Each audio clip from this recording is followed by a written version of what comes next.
as you saw earlier in the video, I thought I had the hood down, but I didn't have the latch. So basically what happened, it ricocheted back. You see the damn hood here is crumpled right in the middle. And when it hit back, I guess it kind of made a little dent here, and then it made an indentation. So I'm gonna have to fix that. Then I'm gonna have to get another hood. Gosh, that blows. But anyways, let's get to the wiring. So if you're using the kit, I used the wiring from a guy in Portugal, reasonable price.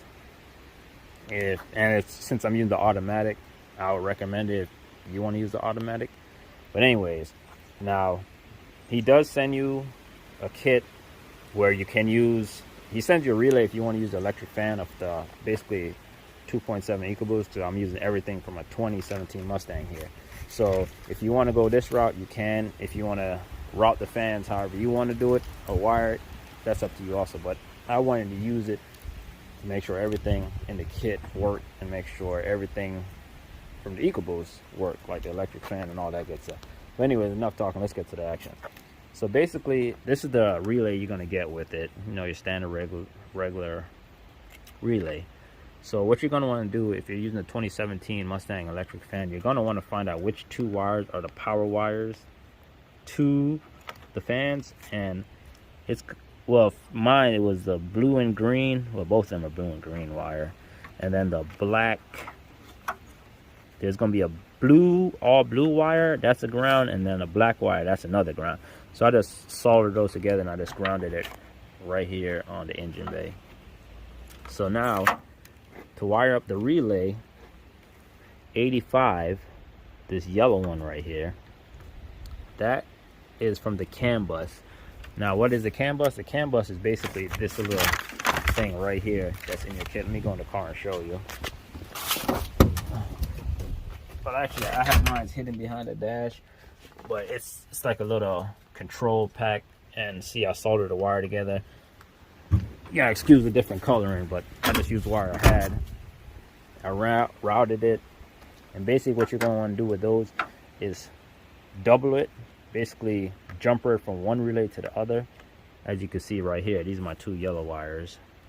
They're both jumpered, well, they're both soldered together, and they go to the yellow wire right here, basically to send the signal when the computer knows the temperature. When it hits a temperature at 90 degrees Celsius, yeah, see, the fan cuts on at 95 degrees Celsius and it will cut off at 90 degrees Celsius. Yeah, these engines run pretty hot. I was like, damn, that's a little hot.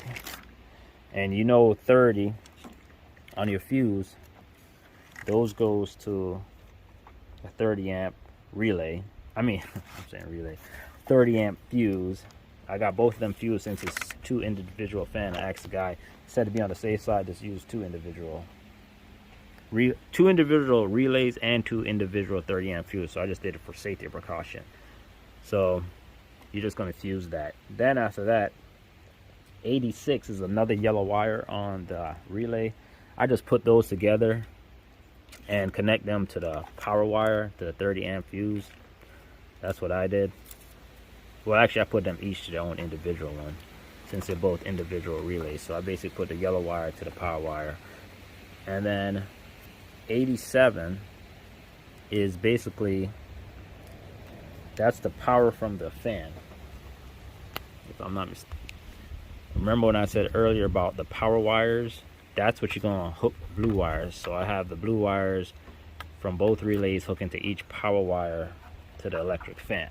So that's basically how you wire up the electric fan relay. And then obviously I grounded it right here in this mount. And I'm also going to make a little bracket to hold my fuse. I want my fuse, I mean my relays just dangling around. So I'm going to make a bracket to have them hold right there.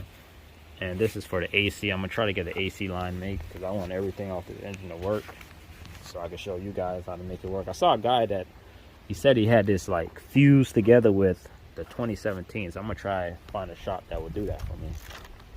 So now that's to wire up the relay. The next thing you're gonna get is these other wires you get on the kit. This is if you want to like put, if I'm not mistaken, the pedal shifters and all that kind of stuff. If I'm not mistaken, that's what these wires are here for, but I'm not doing all that. So probably just gonna zip tie these up into the harness here. Now the next thing is the fuse box. So you know your fuse box, you're gonna need one straight to the battery. That's what I ran this. And then on top of that is gonna be a brown wire that comes in with all the other sensors. So with this kit, you gotta hook up the sensors. I think it's like 4 sensors, if I'm not mistaken. You gotta hook up the air intake sensor and that sensor right there for the intercooler, the alternator. You gotta hook up your alternator, and I think that's it, if I'm not mistaken. Just those 3 sensors. Let me double check. Yep, as you can see, it's just those 3 sensors you gotta hook up. So once you do that, that's it for the engine bay. Next, to see this brown wire that's gonna come in with all the sensors. Let me get the correct term and name for it so I can let you know, because that one kind of had me a little issue. I had to ask him what that wire was for. You're gonna see it in your kit. See, the brown wire is a starter wire. So you find the brown wire, it says connect this ring on the starter solenoid. I didn't know which part of the starter solenoid, so he told me to hook it up to the top part of your starter solenoid. So I just hooked it up right here. This is that brown wire from the kit. And I probably need to clean this up better too. But anyways, I'm gonna start with the kit stuff. So after that,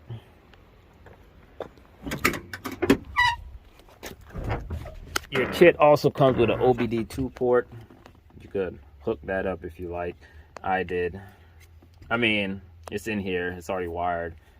Then on top of that, you're gonna get the gas pedal. I don't know if you can see it, but it basically, you get the gas pedal plug also. I don't have the CAN bus sensor to show you, but yeah, you're gonna get that now. And oh yeah, you also gotta wire up your fuel pump. See this blue wire right here? I didn't have that fuel pump relay on mine, so what I had to do was what I saw CJ Pony Parts do. I just ran that wire all the way to my inertia switch right there, and I just tapped into it. From mine, I'm guessing 90 to 93 Mustang, it's gonna be the green and yellow wire. That's what I tapped it into, and it works perfectly fine. So yeah, you're gonna have to run that. And if you want to make the gauges work, every gauge basically works. Well, I can't say every gauge basically works. Well, for your temperature, I still can't get that working. I don't know why. I've tried different sensors. I don't know. I can't get the temperature sensor off this to work for nothing. I just can't get it work. Everything else I got working, but the temperature sensor I just can't get working. Now my oil pressure sensor, that does work, because basically what you could do, what I thought I could do, you could keep the connector for the, 90 to 93 Mustang has this brown connector, and only 2 wires you need is, this one is for the temperature sensor, this is the red and white, and for the oil pressure it's white and red. So you could just use those 2 wires from the brown connector and just wire it in. Everything else you don't need. I'm probably gonna de-pin those, but that's how you do that. Oops. Now for the battery wire, what I did was, hold on. Oh, I almost forgot one more wire. I forgot to tell you guys. It's a green wire. See the green wire right here? That green wire from the kit is for your 12-volt ignition supply.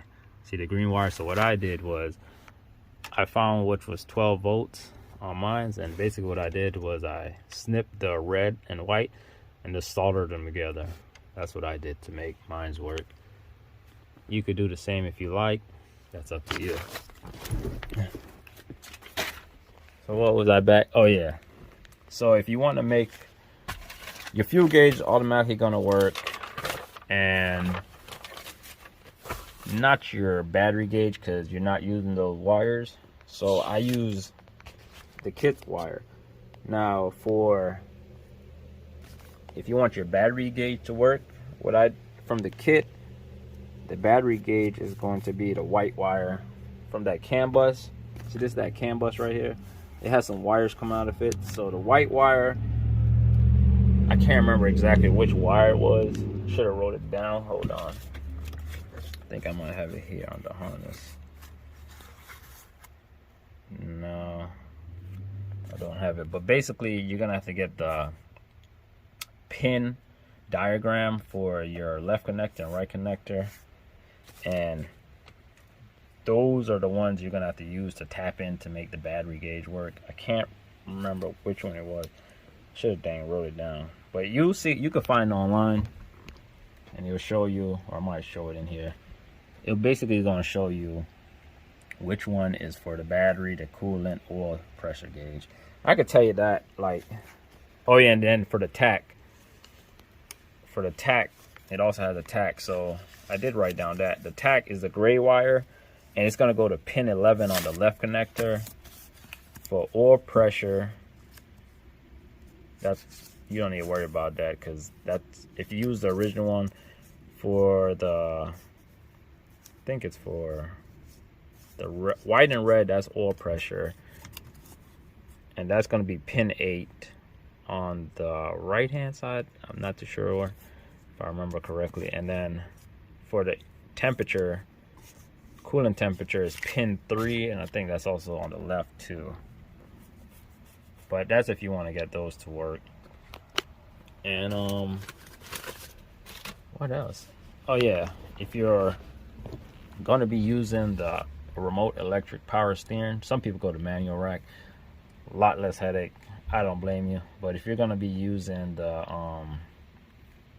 whatchamacallit, the Volvo electric remote power steering, show you.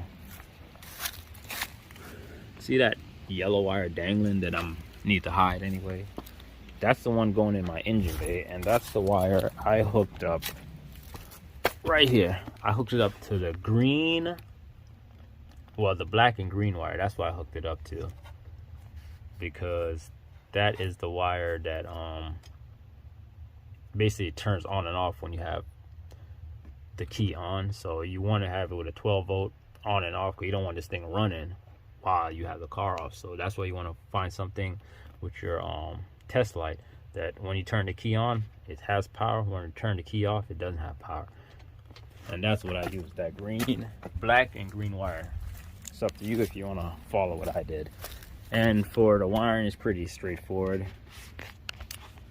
I soldered wires together because I had some old battery cable. I shouldn't say old, extra battery wire cable. So basically what I did was I soldered onto the existing electric fuel pump, to the Volvo pump, and I put it here. The 80 amp breaker kind of cluttered in here, but it's the 80 amp breaker right there, and then I got that running right to my battery.